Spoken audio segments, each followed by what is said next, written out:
하나님의 말씀은 사사기 3장입니다. 하나님의 말씀은 사사기 3장입니다.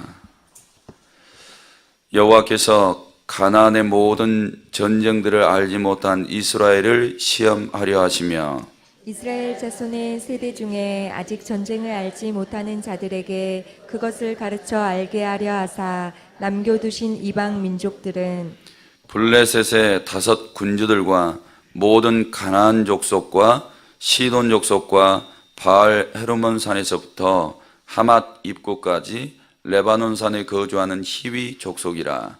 남겨두신 이 이방 민족들로 이스라엘을 시험하사 여호와께서 모세를 통하여 그들의 조상들에게 이르신 명령들을 순종하는지 알고자 하셨더라. 그러므로 이스라엘 자손은 가나안 족속과 헷 족속과 아모리 족속과 브리스 족속과 히비 족속과 여부스 족속 가운데에 거주하면서 그들의 딸들을 맞아 아내로 삼으며 자기 딸들을 그들의 아들들에게 주고 또 그들의 신들을 섬겼더라.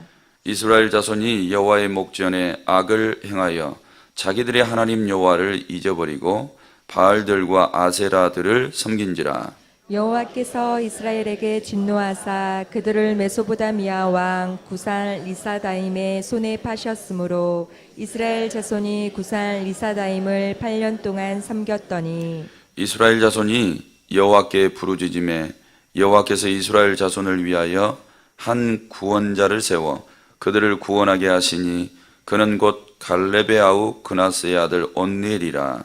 여호와의 영이 그에게 임하셨으므로 그가 이스라엘의 사사가 되어 나가서 싸울 때에 여호와께서 메소보다미아 왕 구산 리사다임을 그의 손에 넘겨주심에 온니엘의 손이 구산 리사다임을 이기니라. 그 땅이 평온한 지 40년에 그나스의 아들 온니엘이 죽었더라. 이스라엘 자손이 또 여호와의 목전에 악을 행하니라. 이스라엘 자손이 여호와의 목전에 악을 행함으로 여호와께서 모압 왕 에글론을 강성하게 하사 그들을 대적하게 하심에 에글론이 암몬과 아말렉 자손들을 모아 가지고 와서 이스라엘을 쳐서 종려나무 성읍을 점령한지라. 이에 이스라엘 자손이 모압 왕 에글론을 18해 동안 섬기니라. 이스라엘 자손이 여호와께 부르짖음에 여호와께서 그들을 위하여 한 구원자를 세우셨으니 그는 곧 베냐민 사람 게라의 아들 왼손잡이 에훗이라. 이스라엘 자손이 그를 통하여 모압 왕 에글론에게 공물을 바칠 때에 에훗의 기레가 한 규빗 되는 좌우에 날성 칼을 만들어 그의 오른쪽 허벅지 옷 속에 차고 공물을 모압 왕 에글론에게 바쳤는데 에글론은 매우 비둔한 자였더라. 에훗이 곡물 바치기를 마친 후에 곡물을 메고 온 자들을 보내고 자기는 길갈 근처 돌 뜨는 곳에서부터 돌아와서 이르되 왕이여 내가 은밀한 일을 왕에게 아뢰려 하나이다 하니 왕이 명령하여 조용히 하라 하매 모셔 선 자들이 다 물러간지라. 에훗이 그에게로 들어가니 왕은 서늘한 다락방에 홀로 앉아 있는 중이라. 에훗이 이르되 내가 하나님의 명령을 받들어 왕에게 아랠 일이 있나이다 하매 왕이 그의 좌석에서 일어나니 에훗이 왼손을 뻗쳐 그의 오른쪽 허벅지 위에서 칼을 빼어 왕의 몸을 찌르매 칼자루도 나를 따라 들어가서 그 끝이 등 뒤까지 나갔고 그가 칼을 그의 몸에서 빼내지 아니하였으므로 기름이 칼날에 엉겼더라. 에훗이 현관에 나와서 다락문들을 뒤에서 닫아 잠그니라. 에훗이 나간 후에 왕의 신하들이 들어와서 다락문들이 잠겼음을 보고 이르되 왕이 분명히 서늘한 방에서 그의 발을 가리우신다 하고 그들이 오래 기다려도 왕이 다락문들을 열지 아니하는지라. 열쇠를 가지고 열어본즉 그들의 군주가 이미 땅에 엎드러져 죽었더라. 그들이 기다리는 동안에 에훗이 피하여 돌 뜨는 곳을 지나 스이라로 도망하니라. 그가 이르러 에브라임 산지에서 나팔을 불매 이스라엘 자손이 산지에서 그를 따라 내려오니 에훗이 앞서 가며 그들에게 이르되 나를 따르라. 여호와께서 너희의 원수들인 모압을 너희의 손에 넘겨 주셨느니라 하매 무리가 에웃을 따라 내려가 모압 맞은편 요단강 나루를 장악하여 한 사람도 건너지 못하게 하였고 그때 모압 사람 약 10,000명을 죽였으니 모두 장사여 모두 용사라 한 사람도 도망하지 못하였더라. 그날에 모압이 이스라엘 수하에 굴복하매 그 땅이 80년 동안 평온하였더라. 에웃 후에는 아나세 아들 삼갈이 있어 소모는 막대기로 블레셋 사람 600명을 죽였고 그도 이스라엘을 구원하였더라. 아멘. 아멘. 이렇게 고백하시겠습니다. 하나님 사랑합니다. 오늘 담임 목사님 어젯밤부터 지금 부흥 집회 하고 계시는데 오래간만에 이렇게 나가신 것 같아요. 이따가 말씀 끝나시고 기도하실 때 몇 분이라도 계속 이렇게 몇 분 동안이라도 기도해 주시면 능력이 그 교회에 임하실 줄로 믿습니다. 오늘 본문의 내용분해입니다.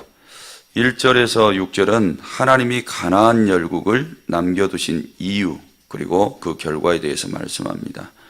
7절에서 31절은 3명의 사사를 통해서 이스라엘을 구원하고 있는 내용입니다. 오늘 3장 1절에서 6절이 보니까 하나님께서 이제 이스라엘 땅이 된 거죠. 가나안을 이제 이스라엘 땅으로 바꾸는 겁니다. 그래서 거기에 있는 7족, 7개 족속을 다 전멸하라 했는데 그렇지 못합니다. 그리고 거기에 이제 남아있는 가나안 족속들이 있다. 그들을 남겨두신 이유가 있다. 또 이렇게 이야기를 합니다. 이스라엘 백성들이 불순종해서 끝까지 다 점령해서 이기지 못한 걸로 알고 있었는데 하나님이 그걸 남겨두셨다고 이렇게 말씀하시네? 라는 이런 차이를 우리가 보게 되는 거죠. 왜 그러실까? 우리에게도 한번 하나님께서 어떤 일들을 딱 역사해 주시면 다시 어려움이 오지 않고 평안하게 계속해서 살면 좋겠는데 항상 문제들이 꼬리에 꼬리를 물고 계속해서 찾아오니까 하나님께서 나를 사랑하시기는 하시는 건가? 나에게 정말 역사하시는 건가? 언제까지 내가 이 고생을 해야 되는 건가? 뭐 이런 저런 생각들을 하실 겁니다. 근데 여기서 이유를 들어보면 하나님의 생각 또 우리 인간의 연약함들을 발견할 수가 있는 거죠. 오늘 1절 말씀해 보니까 하반절에 이스라엘을 시험하려 하시며 그랬습니다. 시험하신대요. 이 시험은 우리가 미치게 만드는 시험이 아니죠. 학교에서 보는 시험하고 똑같은 시험입니다. 이 시험은 잘 치러야 되는데 항상 공부하는 학생들 보면 소수만 잘 치르고 대부분의 학생들은 시험 끝나고 나면 별로 얼굴이 안 좋습니다. 우리 성도님도 아마 시험이 탁 오면 소수는 야무지게 시험을 치르는데 대부분의 분들은 시험이 오시면 시험 당하시더라고요. 시험 탁 보고 나서 점수가 너무 안 나오니까 이런 모습을 보게 돼요. 근데 하나님께서 이 이스라엘 땅이 된 거죠. 그 땅에다가 가나안 사람들 아직 남겨놓은 것이 이스라엘을 시험하려고 그 이유 때문에 그렇게 하셨다는 거예요. 그러니까 성도님들에게도 어려움이 오시는 이유가 시험하려고 그러세요. 시험 때문에 그러세요. 그게 아니라면 절대 문제 안 주세요. 한 번에 다 끝내버리셨죠. 그러면 이제 시험이 올 때 하나님께서 점수를 주시는 포인트가 있으세요. 포인트. 그래서 선생님의 말씀을 딱 듣고 이게 답이다. 여기 이 문제에서 이게 답이야. 그러니까 시험지 나눠주면 이거 꼭 이거 해야 돼. 거의 이거 정답이야. 이런 수준으로 가르쳐 주세요. 그런데도 집중 안 하는 학생들은 전부 다 틀린 거죠. 첫 번째 포인트가 있어요. 이거 알아두셔야지 답을 맞춥니다. 2절 말씀해 보니까 첫 번째 답이 나와 있어요. 시험하시는 이유. 이스라엘 자손의 세대 중에 아직 전쟁을 알지 못하는 자들에게 그것을 가르쳐 알게 하려 하사. 이게 답이에요. 첫 번째 답. 이 말이 뭔 말이냐? 전쟁을 지금 모르는 세대가 이제 온 거예요.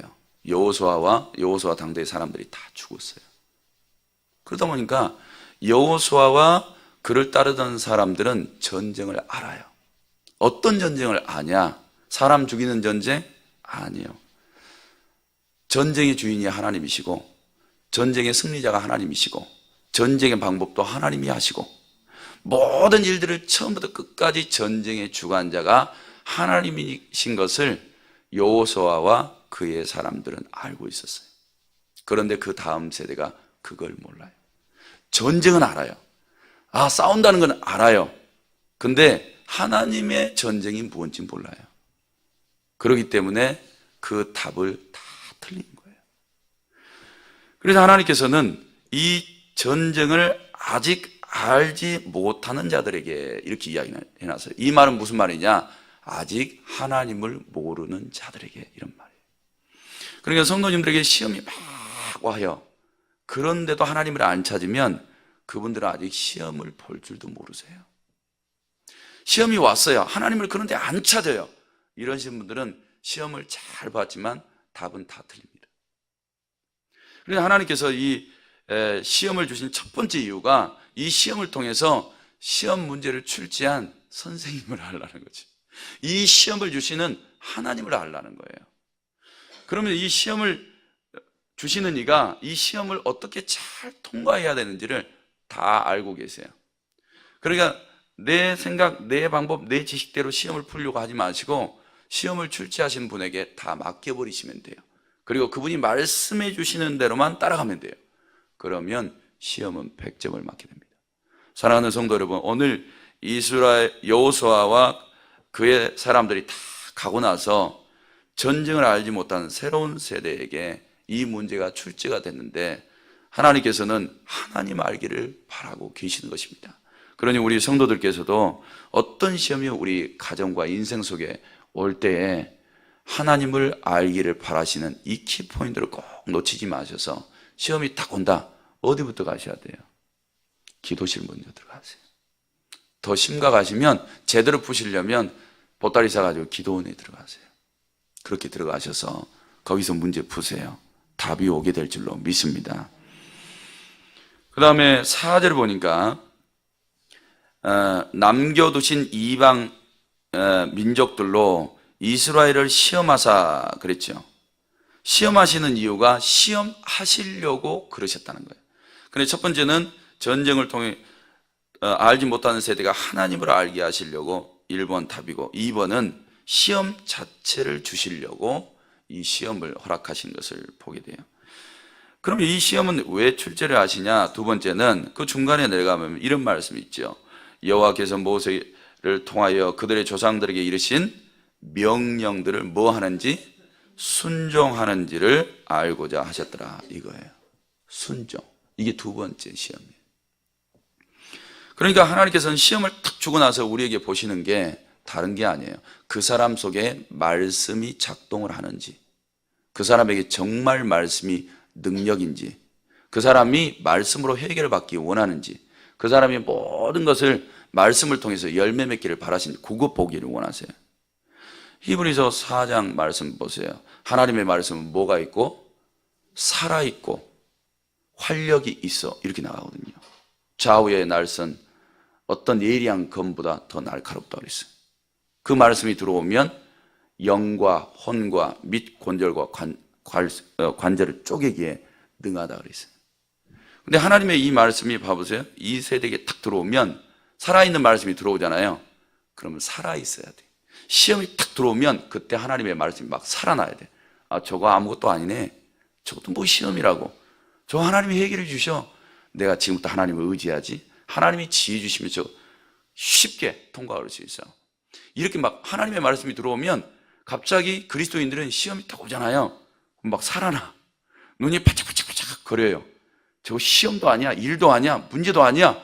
막 이런 사람으로 바뀌어버려요. 근데 하나님의 말씀이 없는 사람들은 시험이 오면 눈이 맛이 가기 시작해요. 예, 그리고 기도원이 생각도 안 나고 절대 기도실에 막 가야 되겠다, 이게 없어요. 그리고 하나님의 성전에도 안 나와. 그리고 기도도 안 해요. 완전히 바뀌어요. 차이가 말씀이 있는가 없는가에 따라서 그 사람의 영혼과 마음과 육신이 사느냐 죽느냐가 결정돼요. 하나님이 시험을 탁 주고 말씀이 있나 보자. 이 말에 네가 순종하는가 안 하는가 보자. 그거 보신다고요. 그러니까 사랑하는 성도님들에게 시험을 탁 줘보면 알아요. 예, 그 속에 네가 살아있는지 말씀이 살아있는지, 네 생각대로 따라가는지 말씀에 순종하는지 금방 보면 안다고요. 하나님은. 그렇기 때문에 성도 여러분, 살아있는 말씀을 탁 받게 되면 그 다음에 뭐가 오냐? 활력이 있다 그래서 활력. 막 힘이 와요. 그걸 헤쳐서 능히 시험을 치를 수 있는 힘이 온다고요. 막 능력이 와요. 남들은 시험이 오면 절망, 가족들 대부분 다 절망인데 기도하는 사람은 뭐를 먹었는지 막 막 이 활력이 넘쳐요. 그리고 그런 시험을 다 이겨내요. 감당을 할 수 있다 이거죠. 그러니까 시험이 와보면 알아요. 저에게 딱 시험이 오면 저 목사님이 지금 말씀이 살아있는지 안 살아있는지 그건 제 걸음걸이만 봐도 알아요. 예, 말 억양 어투만 들어도 아, 활력이 있다. 저 시험 이기겠네. 이렇게 판단이 된다고요. 성도님들이 시험이 온 거 웬만해서는 뻔히 알게 되잖아요. 금방 알게 돼요. 그때 성도님들의 얼굴을 보이세요. 눈이 바짝거리고 이 말에 힘이 있고 그 다음에 하나님을 늘 가까이 하고 이런 정도로 바뀌어버리시면 하나님의 말씀이 살아있고 활력 있고 그 다음에 이제 좌우의 날성검이에요. 시험을 주는 것들을 이제 풀어나가기 시작해요. 그런데요, 하나님이 펜대를 주신 거지 정확한 답을 쓸 수 있도록 주셔요. 그러니까 하나님의 말씀을 의지하시면 하나님의 명령을 능히 지켜서 시험도 통과하게 될 줄로 믿습니다. 그러니까 하나님께서는 이 전쟁을 모르는 세대에게 시험을 주시면서 1번 하나님을 알아라. 그 다음에 하나님의 명령에 순종해라. 이 두 가지 때문에 이스라엘 땅에 가나안 사람들을 남겨놓은 거예요. 성도님들의 가정에 이 두 가지 때문에 문제가 끊이지 않고 찾아오는 겁니다. 그러니까 이 두 가지 답을 항상 마음 중심에 새기시고 이걸 붙잡고 나아가셔서 하나님 앞에 간구하시면 문제 해결될 줄로 믿습니다. 그 다음에 이제 7절에서 11절, 12절에서 13절, 31절 보면 세 명의 사사가 나오죠. 여기서부터 이제 악순환들이 계속 반복되고 있는 것을 보게 되는데요. 순서가 이래요. 이 첫 번째 온니엘을 통해서 이스라엘을 구원하시는 내용이 나오는데 이스라엘이 7절에 보니까 여호와의 목전에 악을 행하여 자기들의 하나님 여호와를 잊어버리고 바알들과 아세라를 섬긴지라 이렇게 말씀합니다. 여기서 여호와의 목전이라고 이렇게 나오죠. 그 다음 말씀도 그렇게 나와요. 12절에 여호와의 목전에 악을 행하니라 이런 말씀. 그러니까 이 말씀은 목전이가 눈앞이죠. 눈앞에서 뭐를 행했다고요? 악. 그런데 저희도 그렇습니다. 그러면 이 문제를 어떻게 할 건가 하고 이 사사기 기자는 질문을 던지고 있는 거예요. 누구야? 너 여호와의 목전에 있다. 어떻게 할래? 악을 행할 수밖에 없는 상황 속에 하나님의 말씀 선택할래? 아니면 네 뜻대로 악에 빠질래? 너가 여호와의 목전에 있다. 이거 지금 질문하고 있는 거예요. 오늘도 똑같아요. 오늘 하루 한번 살아보세요. 여호와의 목전에 있거든요. 근데 사사기 기자가 물어요. 당신 어떻게 할 거예요? 이렇게 묻는다고요. 어떻게 하실 거예요? 근데 나도 모르게요. 이 감정이 악을 행하고 이 입이 악을 행하고요. 머릿속에 악밖에 없어요. 여호와께서 똑바로 쳐다보고 계시는데 이 질문에 대해서 우리는 너무나 연약하다는 것을 알게 돼요. 하나님 여호와께서 눈으로 딱 보고 계시는데 모세를 이제 여호수아와 그의 세대가 다 가고 나서 뻔히 하나님이 눈 뜨고 계신데 악을 범해요. 오늘 성도님들도요 뻔히 하나님께서 쳐다보고 계시는데 악에 빠집니다. 그게 이스라엘이에요. 이때의 믿음이요 우리보다 더 좋아요. 왜? 바로 부모 다음 세대예요. 전쟁을 치른 바로 그 다음 세대. 믿음이 얼마나 좋겠어요. 그 부모 세대가 전쟁 치는 거 다 알아요. 우리는 전쟁 끝나고 나서 지금 올해 한 60년 지났잖아요. 그러니까 그네들이 우리보다 믿음 더 좋아요. 그런데 악에 빠져요. 60년 지나니까 우리 믿음이 훨씬 못해요. 그러니까 하나님 앞에서 악을 훨씬 많이 범하고 있는 세대가 우리예요. 오늘도 기억하셔요. 하나님 눈 뜨고 계시니까 그 안에서 악을 범하지 마세요. 호주머니에서 악 범하지 마시고요. 우리 손과 발이 악 범하지 마세요. 그리고 이 가슴 속에는 뭔만 채우셔야 되냐? 하나님과 말씀 채우셔야 돼요. 그것이 우리를 살아있게 하고요, 힘있게 하고요, 능력있게 하고요, 나도 살리고 남도 살리고요, 목장도 살리고 교회도 살리고 이 나라와 민족도 그렇게 살려내요. 하나님의 말씀이 여호수아에게 들어가니까 살려내잖아요. 가나안 땅을 정복하잖아요. 하나님의 왕권 통치가 일어나잖아요. 어떤 사람에게 들어가니까 하나님이 제대로 역사하시는데 그 다음 세대에 이 살아있는 하나님의 말씀이 들어가려고 하니까 안 받아들여요. 말씀이 들어가면 다 살아났는데 말씀이 안 들어가. 그러니까 우리 속에 말씀이 제대로 안 들어오니까 가정이 안 살아나는 거예요.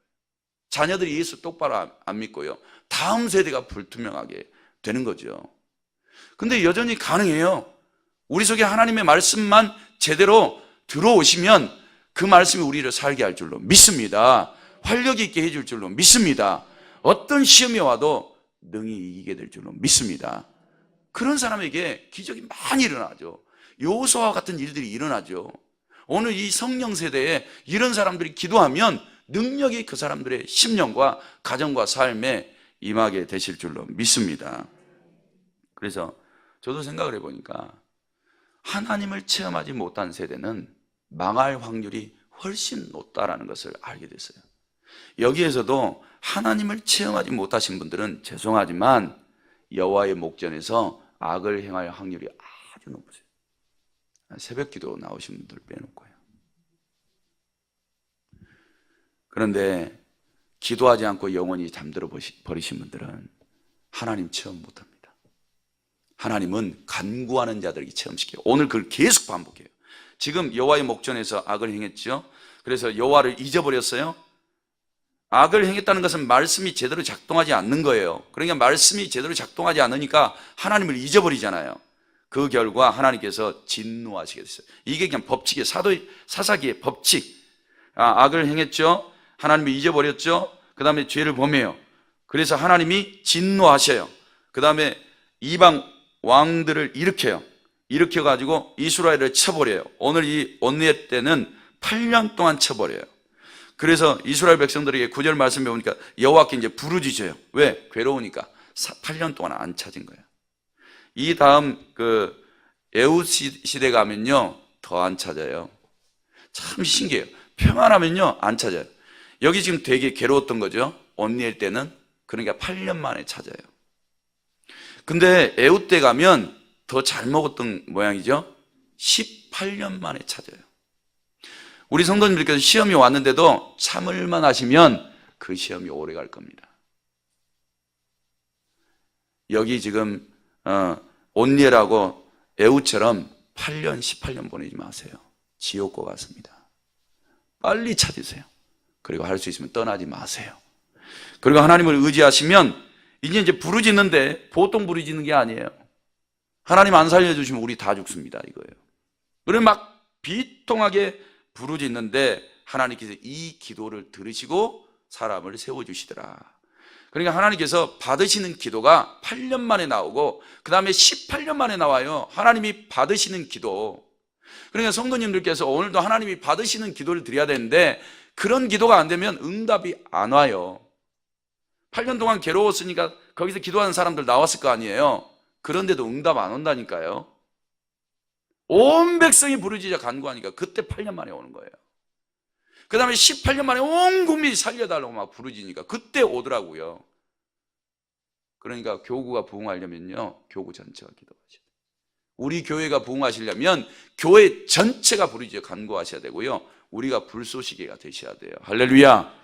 그렇게 하셔야 하나님께서 그 부르짖음을 들으시고 온누에를 세워주시고 에훗을 세워주시고 삼가를 세워주셔가지고 처단하시더라 이 말이에요. 하나님께서 탁 처단해 주시니까요 그렇게 강성해서 억압하던 나라들이 삽시간에 무너져요.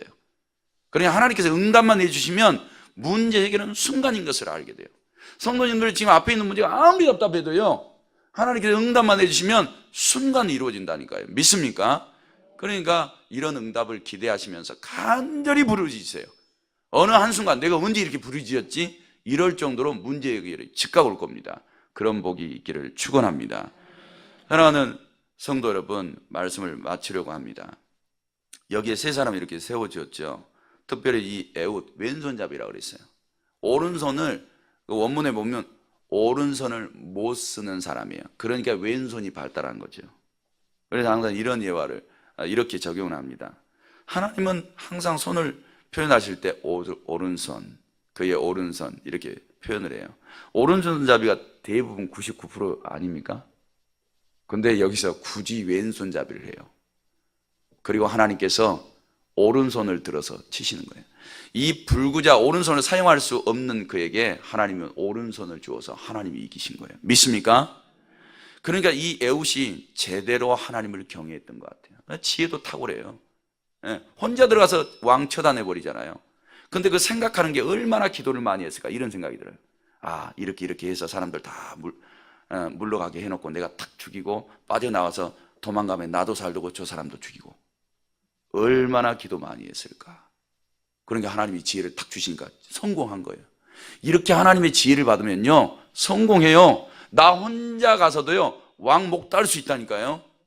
되는 거예요. 그러니까 성도님들 앞에 어떤 문제가 있어도요, 기도하는 사람한테는 돼요. 문제 해결 받으시기를 축복합니다. 그랬더니요, 이 에웃이 자기 오른손을 못 쓰니까 하나님의 오른손을 의지해서 나갔지요. 그랬더니 이 사람에게는 80년 동안 태평이 와요. 언니엘은 40년인데 80년을 누리고 싶으세요? 그러시면 전능자의 오른손을 의지하세요. 그렇게 나가시면 오늘도 승리하게 되실 줄로 믿습니다. 하나님 아버지, 오늘도 특별헌금, 감사헌금, 번제물을 제목 드렸습니다. 믿음의 물로 받아주시고 하늘 곳간에 쌓아 주옵소서. 그리고 이거 약속하신 대로 30배, 60배, 100배의 복을 받게 하옵소서. 그리고 주의 종 담임 목사님 오늘 부흥 집회 하고 있습니다. 성령님, 하늘 보좌로부터 불세례가 임하게 하여 주옵소서. 말씀을 듣는 모든 사람들의 가슴이 뜨겁게 하여 주옵소서. 말씀이 살아있고 활력 있게 하여 주시옵소서. 양날성 검처럼 죄악을 다 떨어져 나가게 하시고, 악한 영들도 그 교회에서 다 물러가게 하시고, 문제 해결이 오게 하시고, 영혼이 살아나게 하시고, 하나님 아버지 영적 체험들도 그 교회에 풍성히 일어나게 하옵소서. 축복하오며 예수님의 이름으로 기도합나이다. 아멘. 말씀 생각하시면서 기도하시기 바랍니다.